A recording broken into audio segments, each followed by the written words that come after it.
भगवद गीता अध्याय 3 श्लोक 9। यज्ञार्थात् कर्मणोऽन्यत्र लोकोऽयं कर्म बंधनः तदर्थम कर्म कौन्तेय मुक्त संगः समाचर। परमात्मा के लिए यज्ञ स्वरूप में कर्मों का निष्पादन करना चाहिए, अन्यथा कर्म बंधन का कारण बनेंगे। इसलिए हे कुंती पुत्र, भगवान के सुख के लिए और फल की आसक्ति के बिना अपने नियत कर्म करो।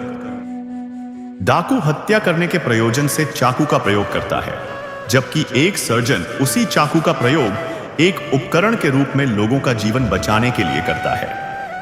यह चाकू स्वयं न तो किसी की हत्या करता है और न ही किसी के जीवन की रक्षा करता है। इसका इसके प्रयोग करने के प्रयोजन से झात होता है। जैसा कि शेक्सपियर ने कहा है, कोई भी कर्म बुरा या अच्छा नहीं होता, किंतु हमारी सोच इन्हें ऐसा बनाती है। इसी प्रकार से कर्म अपने आप में शुभ या अशुभ नहीं होता। मनुष्य की मनोदशा के अनुसार यह बंधन या उत्थान का कारण हो सकता है।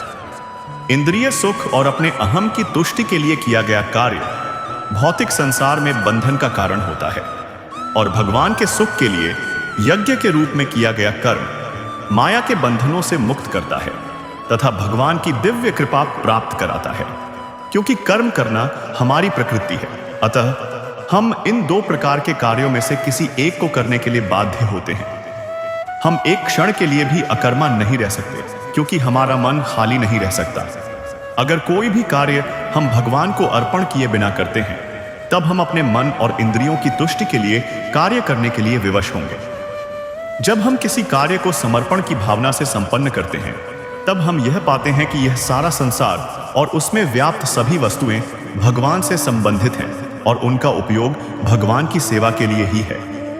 भगवान राम के पूर्वज राजा रघु द्वारा इसका उच्च आदर्श स्थापित किया गया। रघु ने विश्वजित यज्ञ का अनुष्ठान किया, जिसमें अपने स्वामित्व की सभी वस्तुएं और धन संपदा की परोपकार के लिए दान में देना आवश्यक होता है।